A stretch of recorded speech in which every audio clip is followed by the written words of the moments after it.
some of the key features that we're going to be talking about. You can see these are racks. These are rear justified to the actual containment system.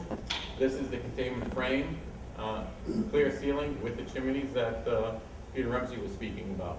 One of the other key components, I heard someone say, well, what about when there's no rack there?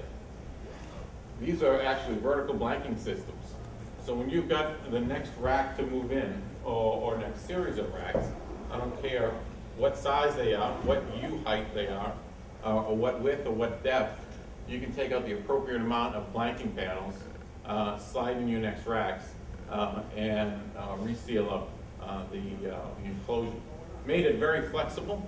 Obviously, these are all interchangeable, and it allows you to do something like this. Now, historically, most data centers or most users are going to go in, probably have similar racks.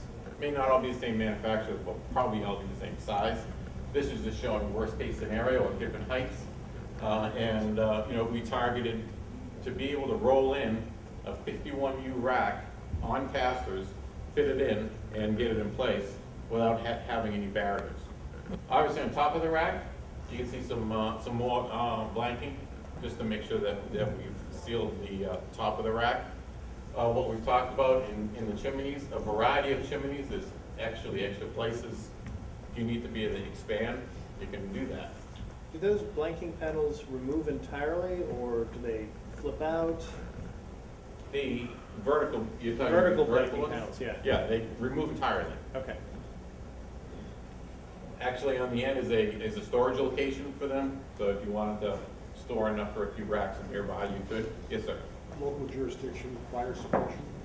Yeah, it's certainly an issue. I'm sure Bob can speak to it. Every AHJ, as you know, in a different region is going to be able to interpret that different. You know, we can have access plumbed into any one of these panels to be able to stick suppression detection. So that is an issue. Thank you for bringing that up. Yes, sir. Is that space for 2x4 lighting there? How do you get lighting? Well, excellent question. One of the things that we wanted to make sure we could do, and we actually did some initial ambient light studies from ideal locations where lights would be placed. The ceiling is all clear. It's optically clear. It's Lexan, and it's actually has the capability of somewhat of an accordion, so you can actually adjust it to the size. So if you needed to move it out, take it down, you could do it in the individual components. But it's not set up to have individual lights. You could put a light in there in a space if you needed to. But with the vertical blanking and the clear roof, we think we get enough light in there. You showed that you can have chimneys all the way across, so now are you less than chimneys? Actually, it's 4 foot wide. The chimneys are 2 foot wide. So you got a foot band down each side, as well as on top of all the racks. So, and again, you are alluding to an issue depending on the angle of where the light is, but normally you'd have it up. Yes, sir. Normally when you do hot containment, you're assuming that the backs are off the cabinets. What do you do for security if it's not the same company in that particular module? Are you allowing them to have their own doors on the back of their cabinet? If you want to leave the doors on the back of the cabinet, you can. We're not sealing we're not sealing around where the door would have been. We're sealing to the top and to the sides.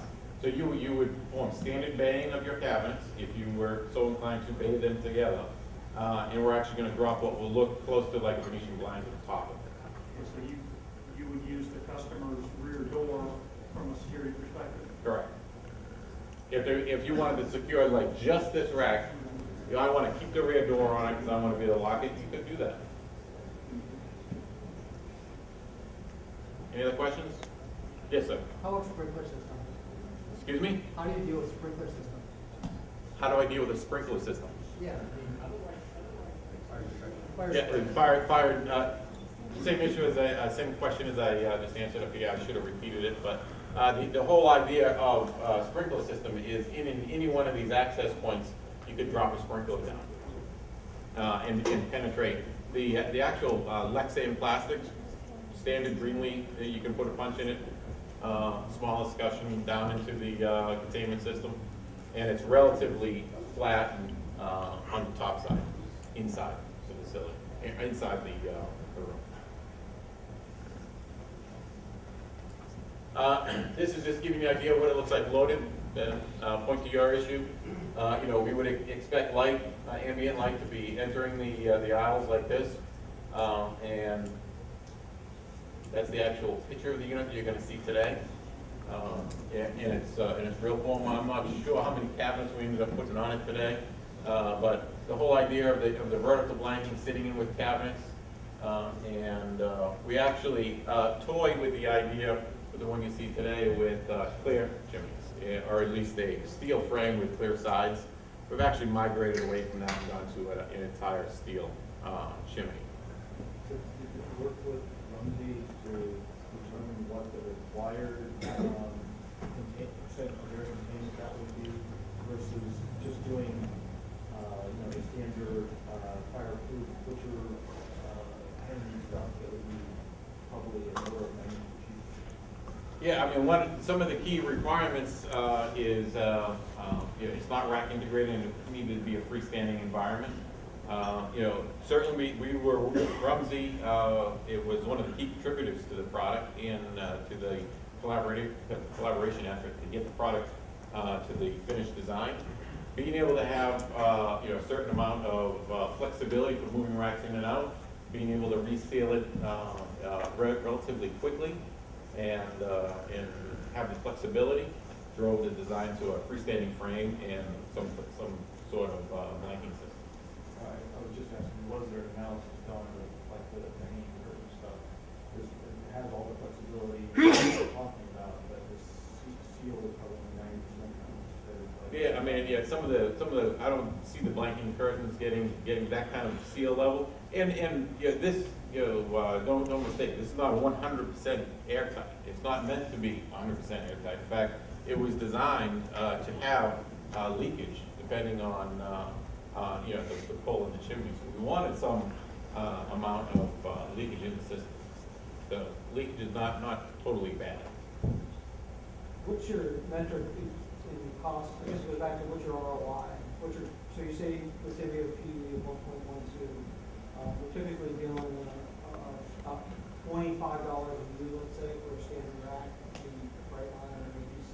Just a baseline rack, not getting up to some of the higher cabinets. Yeah. But what's your dollars per view metric or other things like that? How's that skew and what's your ROI based? I mean, as far as for containment.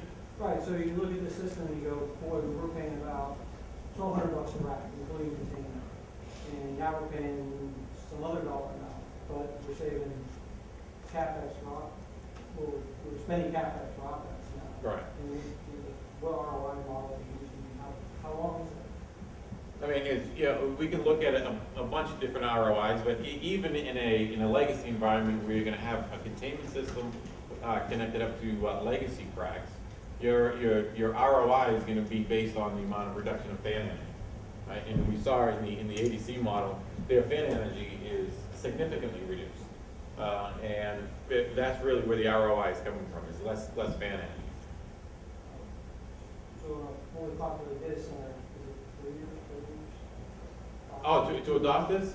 I can easily show you, you know, some ROI tools that we have that will be able to put a megawatt class data center in a 1-year payback for adopting a heat containment methodology.